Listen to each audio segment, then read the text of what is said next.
We're with McKenzie Reimondo and Maggie Bodington, two of the 8 seniors on the Eastern women's soccer team. Eastern getting ready to open up its season on September 1st and 2nd at the Springfield College Invitational. Mag, you guys have been just about wrapping up preseason. How'd it go this year?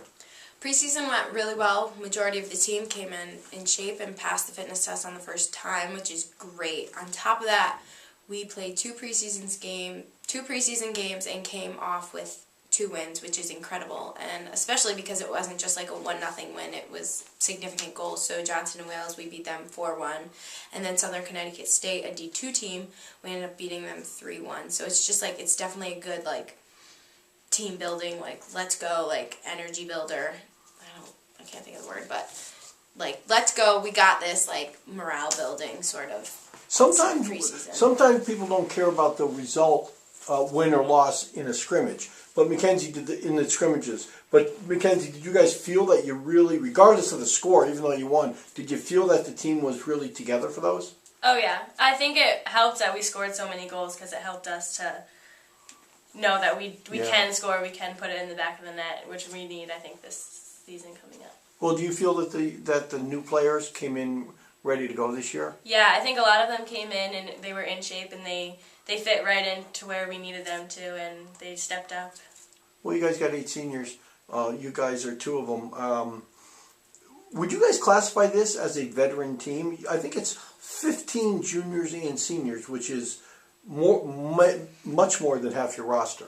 Oh, I would completely consider this a veteran team. I mean, it was great coming back, and like after the spring, we completely just, it was like we hadn't even spent any time apart. We just all like fell right back into it. And the great thing about the freshmen that have come in is that they just fell right into it with us. So that could be perks of us all being so much older than, like there being Absolutely. so many older players. Yeah. And the fact of like we're just carrying them along and like this is how we do it, and just setting that tone super high of how we want practices to be. Well, you guys came in as freshmen, and you guys were pretty much starters right off the bat. McKenzie, do you remember back when you were a freshman? Is it intimidating coming in your freshman year? Oh yeah, it's the most intimidating thing you could ever imagine because you're like, I don't know anyone else on this team. I don't know how they play. It's so intimidating coming in and having to be put in a starting position and just expected to do what you've always done. Well, do you guys do anything in the summer to help the transition of the freshmen into their first year? Yeah, for the past couple of years, we've had 2 separate summer league teams where most of the team has been able to play in at least one of them. So we've definitely had more contact with them over the summer and played with them and been able to build our team chemistry. Did you guys feel good, Meg? Go ahead. Oh, I was just going to say, on top of that, we do a buddy system where an upperclassman gets buddied up with an underclassman, so that way you build that relationship off the field too.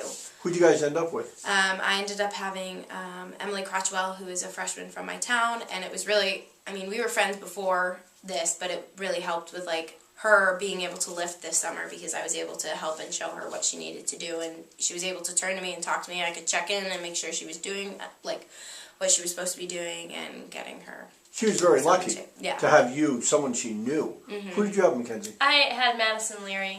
She's also from my town, so I. Oh, wow, that's right. That's a good matchup. Yeah. Mm-hmm.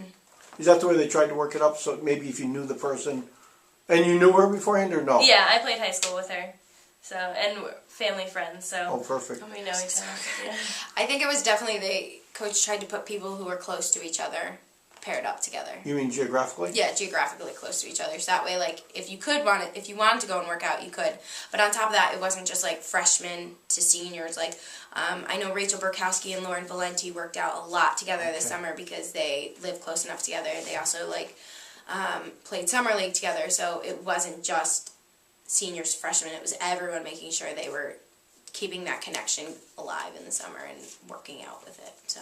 Talk about you guys, before we're going to go a little deeper into this season, talk about what the team lost from last year. You lost Joanna Weir, Jamie Belden, Haley Lenning, and also Nikki Basilicata, who's sitting out this year because of the injury. What did those 4 contribute last year, or in their careers, actually? Well, Haley Lenning and Nicole Basilicato, they were both very offensive and tough players, so we lost a lot going forward with them. And then Joanna Ware definitely stepped up and held the midfield and with me last year. And we lost a lot with Jamie because she was such a solid player in the back. It's tough to lose a player like that who just is sort of like in control of the back. Oh yeah, it's been an adjustment without having her there, and it's definitely so weird to like not have her in the back line. Yeah. It must Like, be. to You must look be next like to me.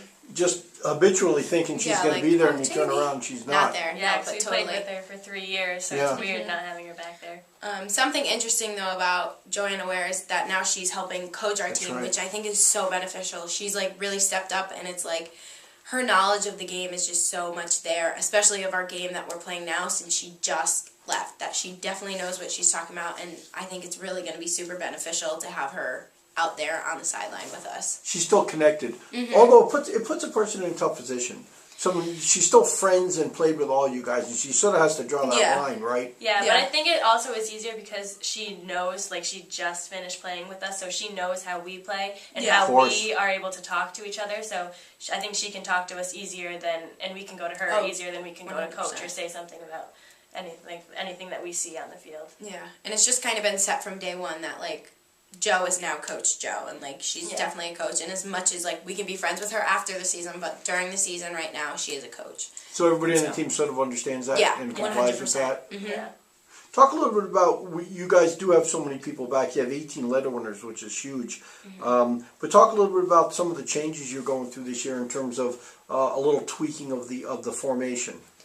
So one of the big differences is that we are now switching our formations. Essentially, we're just taking someone out of our defense and putting them in the forward position. So we're playing a 3-5-2 rather than a 4-5-1, just to give Emily Betcher that extra support up there, because having her play by herself for the past 3 years up there, like she's getting beat up. I don't know how she walks off of most games by herself without any help. Just with the beating she tends to take up there. Just luck. I know. I mean, seriously, yeah. But yeah, I mean, anything. I think we just needed that extra player to put up top because Yeah. Emily can't do it herself, and I think teams have caught on for the past 3 years.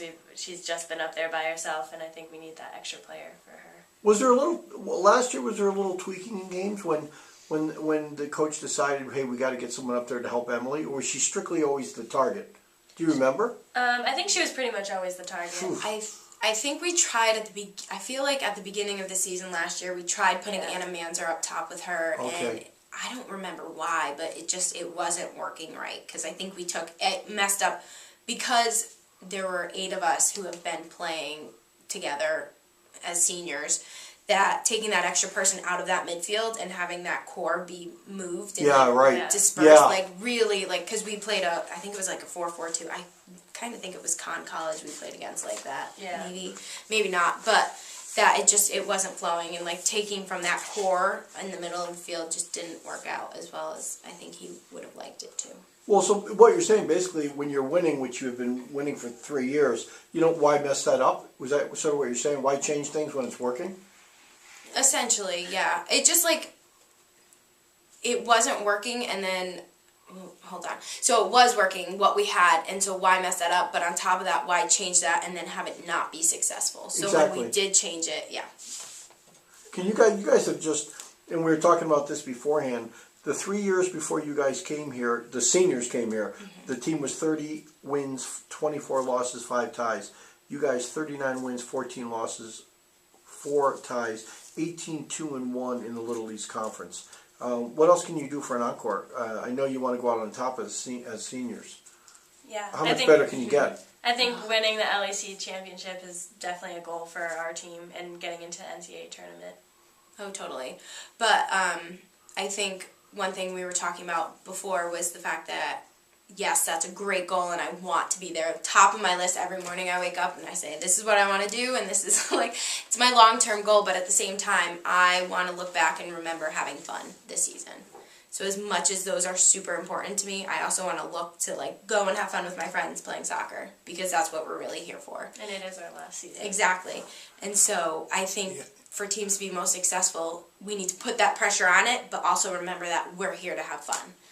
Well, do you think as seniors, it's a little bit more immediate, where you're a sophomore, you're a junior, and if things don't work out, it's, well, we have another year.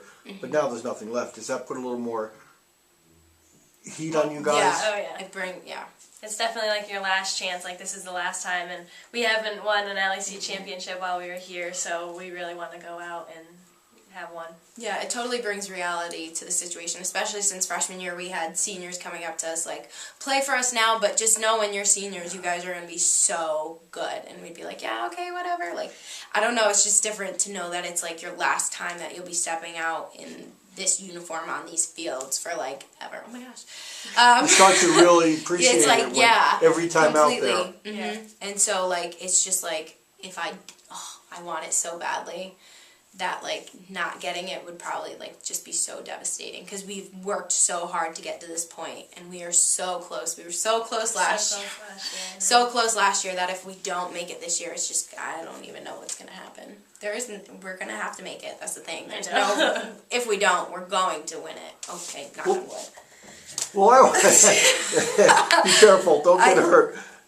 And I was telling you guys beforehand, as good as you guys were last year, I always thought that the team was a year away. And you could have won the conference tournament last year, there's no doubt. But I always felt that your best season in 4 years was going to be this year. You guys obviously feel the same way. Everyone's always said that, like, wait till your senior year, you guys are going to kill it on your senior year. Like, I've always thought, like, we were going to be good on our senior year, but I've always, like, played for, like, because why not win it when you can? Like, of course. Why not win it right now? You never know what's going to happen in the future, so. But I've always thought we definitely could do it our senior year. Last question for you guys. Regardless of what happens this year, whether you win it, don't win it, what do you think when you look back on the program, in your experience, what is going to be like the overwhelming feeling that you have? The overwhelming remembrance?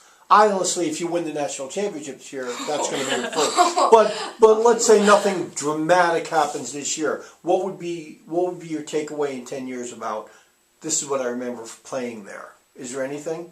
Or is it just...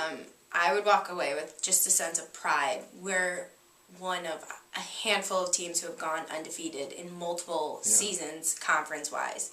And then on top of that, just to see how much we've accomplished and, like, overcame, and, like, the goals that we have had set and that we have actually accomplished is just something that I'm really proud of. And I'm definitely proud of, like, it's cool to see, like, how we have all developed as players, not only as players, but as people. Yeah. That I think, like, walking away with, like, this program has taught me how to be, like, self-motivated and, like, driven, and, like, it'll be cool to walk away and, like, look back on the rest of my life and be like, oh, I learned that from soccer, or, like, be able to look back and just push people. I don't know, something like that. What do you think? I would definitely feel a sense of pride because, like, I get to look back and be so happy that I got to play college soccer, and, like, that's been a huge part of my life, and I'm so happy that I got to do it. And our team, we've done it. We've always put in as much effort as we can, and I think we've done pretty well. Yeah. You guys have done very well, regardless. Hopefully you'll put the icing on the cake this year. So the Eastern Connecticut women's soccer team opens up on the weekend, September 1st and 2nd. They'll be at the Springfield College Invitational, a tournament they won last year. They're going to be playing Roger Williams at 4 o'clock on Friday and Westfield State at 4 o'clock on Saturday. Ladies, thanks for joining me.